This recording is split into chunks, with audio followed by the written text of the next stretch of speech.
The more I studied the hidden side of the European royal families, the further I fell down the rabbit hole, until I stumbled upon something extremely dark. I will spare you the gruesome details. They are too horrific, too sickening. I urge you to do your own research. Google the names you're about to hear, read and listen for yourself, and make up your own mind. This is where Pizzagate returns to the story. Pizzagate is not just an American problem, it's a global problem. Let's get down to the real definition of Pizzagate. Worldwide, children are stolen and sold to elite pedophile rings. They are tortured, raped and murdered as part of satanic ritual ceremonies. The murderers then drink the children's blood and they eat their flesh. The blood of children who were severely traumatized before they died contains adrenochrome, a natural drug produced by the pineal gland in the brain. Adrenochrome is the highest valued drug in the world. The god these people serve is Satan. It's not a god of love and mercy.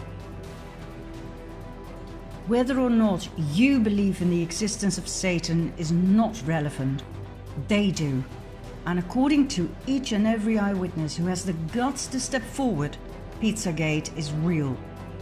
Remember Mel Gibson's statements? He was ousted for not wanting to participate. He witnessed it though, and he is one of the very few who dares to speak about it. Personally, I think it's a miracle that he's still alive. Adrenochrome is real. It is the ultimate drug. This is what you look like when you take it, and this is when you no longer have access to it, thanks to President Trump. There was not as much time between these photos as you may think.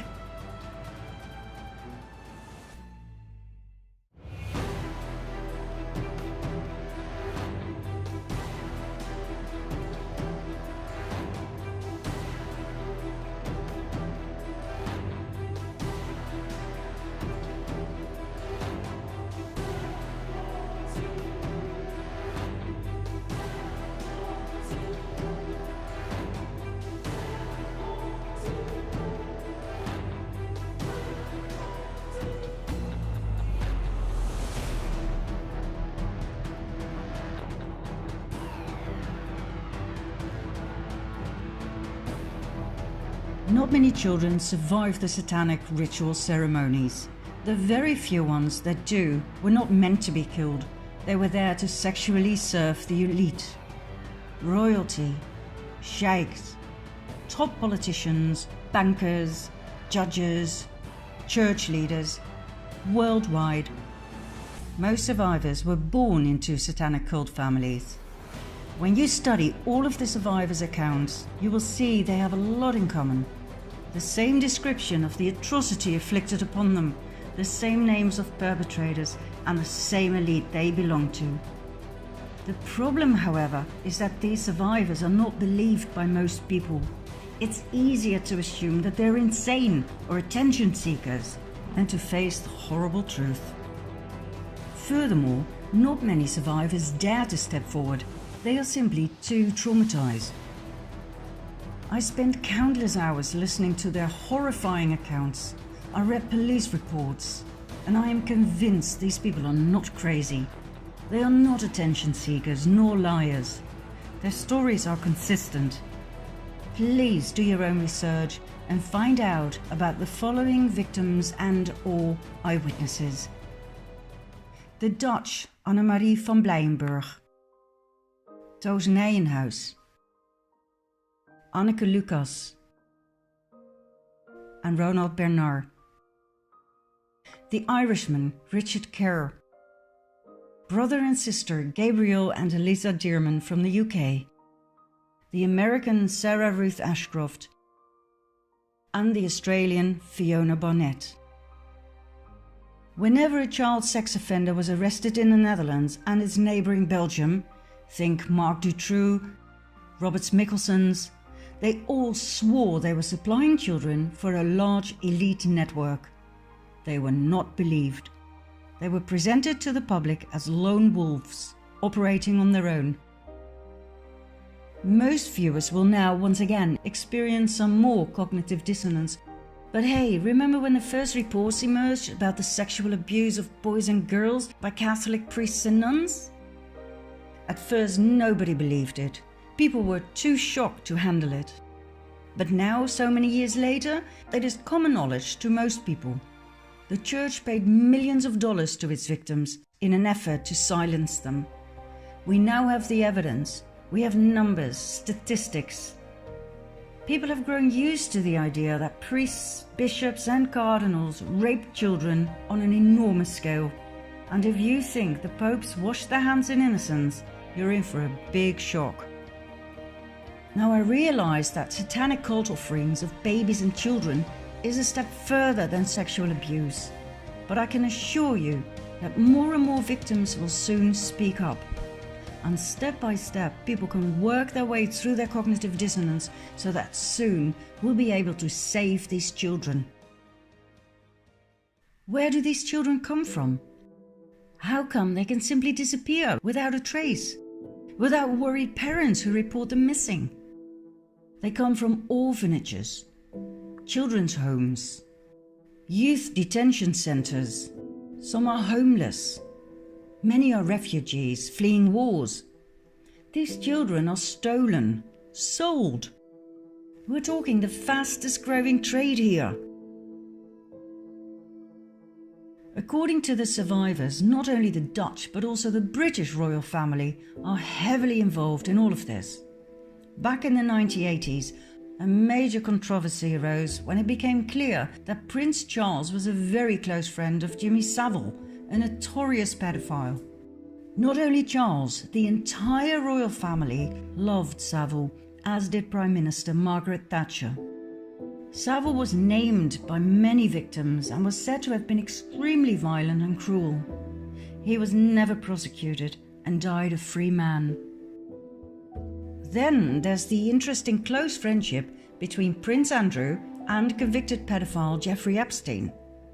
Epstein held several young women as sex slaves, hiring them to his elite friends such as Prince Andrew. The royal family has always denied the allegations.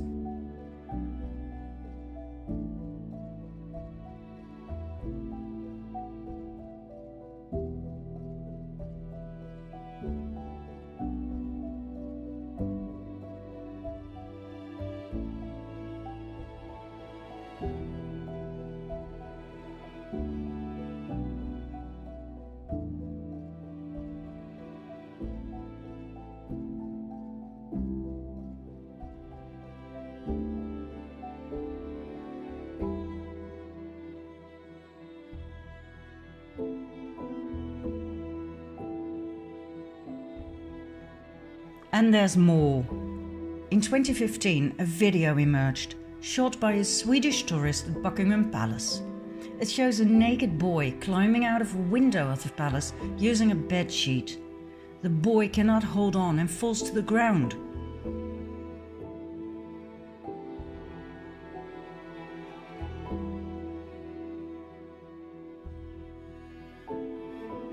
The mainstream media tried their utmost best to debunk the video. Buckingham Palace declined to comment on the video, and the Metropolitan Police said they had no reports of the incident. Now, I don't know what it is with the royal family, but something's definitely weird. Have a look at Prince William's wife Kate, right after giving birth in 2018. Why on earth would she pick a dress that is identical to the one in the horror movie Rosemary's Baby, where Rosemary gives birth to Satan's child? What kind of an insane coincidence is that? According to the satanic ritual abuse survivors, the popes too were and are heavily involved. Pope Francis, Pope Benedict. Like I said, they do not wash their hands in innocence. On the contrary.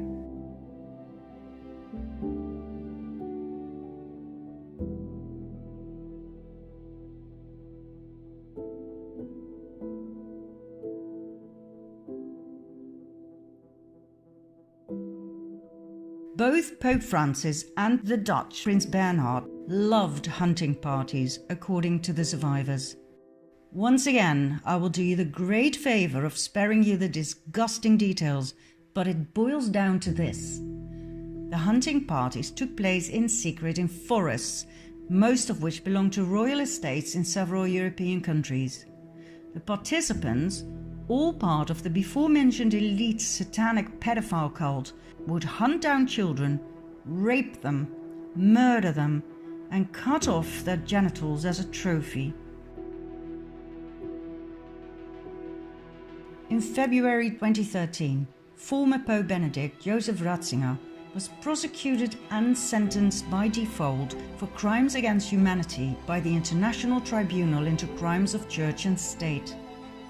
Ratzinger's crimes included child trafficking and protecting priests who had raped children. Is this why he stepped down, even though being a pope is a nomination for life? Interesting little detail is that lightning struck St. Peter's twice, only moments after his resignation. The same verdict followed for Pope Francis. One accusation was added: complicity in murder in Argentina. Others who were also prosecuted and sentenced for crimes against humanity were the British Queen Elizabeth Windsor and her husband Prince Philip, former Canadian Prime Minister Harper, and 27 other dignitaries. Whether or not this will lead to arrests? Time will tell. For now, both the Pope and the royal family enjoy immunity. The International Tribunal into Crimes of Church and State extensively investigated the case of the rape, torture and murder of 50,000 native children in Canada. The United Church of Canada, the Anglican Church and the British royal family played a major role in this case, as did the Dutch royal family, who fled to Canada to be safe from World War II. As far back as 1942, an investigative journalist of the Canada Gazette thoroughly studied the case and came to the shocking conclusion that 50,000 native children had disappeared from 80 Canadian Indian residential schools, and that 31 mass grave sites have been found inside the school grounds containing the remains of children.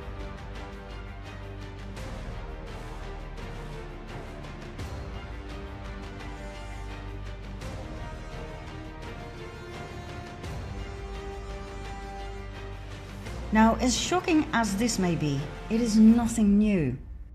On a regular basis, mass baby and children's graves are discovered, often near nunneries. In some cases, we don't know exactly what happened. In other cases, we do know, due to forensic evidence and the eyewitness accounts of survivors. Mel Gibson was right when he said that satanic cults with child sacrifices are nothing new. It goes way back into history. For thousands of years, children have been murdered to please Satan, Lucifer, Baal, Moloch, or whatever you want to call him. I have found many paintings of child sacrifice in Catholic churches during my own research. It's part of human history, but that doesn't mean it's okay.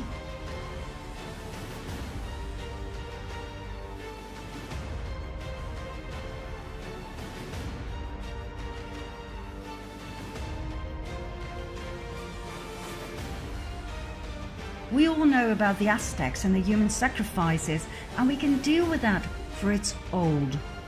But until recently, I was not aware of any of this. I'd never heard about Pizzagate and satanic Luciferian cults with child sacrifice. I thought it belonged to the past, to the Dark Ages. Well, I guess we're still living in the Dark Ages. All of the satanic cults are connected, worldwide. People at the highest level are only at the highest level because they participate. And once you're in for life, through blackmail with pictures and video footage taken in secret. And some don't even need blackmail, they simply thrive on the pain and suffering of others. Some names have been named, others will follow soon. The people will be shocked to the core when this comes out. Let me give you one piece of advice. When the video of Hillary Clinton and her right hand, Huma Abedin, raping, torturing, mutilating and killing a little girl comes out in the open, Do not watch it. You will not sleep again.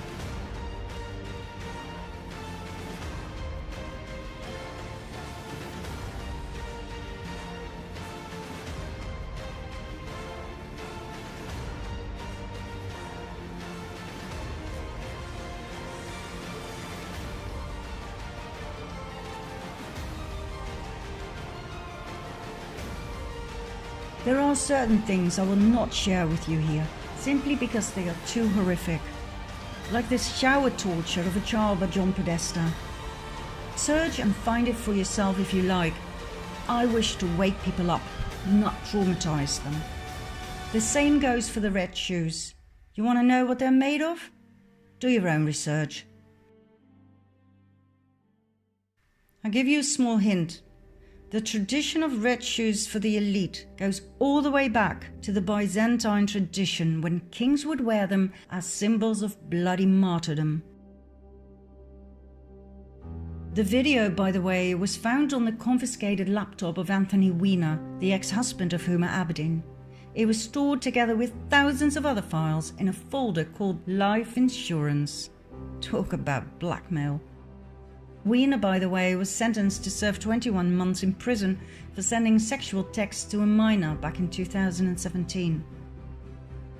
Oh, and the good news is, Weiner's laptop has officially been accepted in court as evidence. I can assure you we'll be hearing a lot more about its contents very soon. Now, what happens when you try to make any of this public? Either your TV career ends right there and then,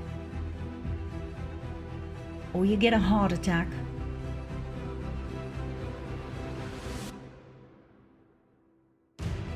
or your plane crashes,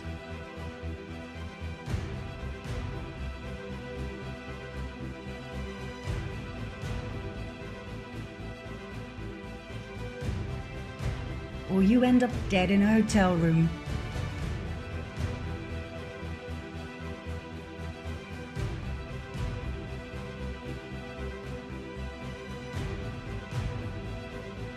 Or you are found with a bullet in your back, or you commit suicide.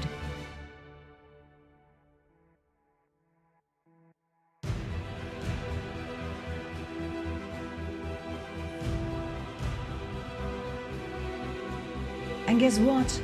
I haven't even shown you the real top of the pyramid of power yet, just the visible top. Did you think the Rothschilds, the Rockefellers, George Soros, the government leaders, even the royal families, did you think they are the top of the 1%? They are not. There is a very dark order above them all, making puppets of everybody else, even of kings and queens. Ever heard of the Jesuit order? Did you know that there are 3 popes instead of 1? Ever heard of Agenda 21? Of its sequel, the depopulation program? This is so big, it does not fit in this first documentary. It will form a film of its own, which I promise to present in a very near future. What I wish to give you now is hope. After all of this misery, it's time for some light. And the good news is, there is plenty of that. Come with me, finally, to the good news in part 9 and 10.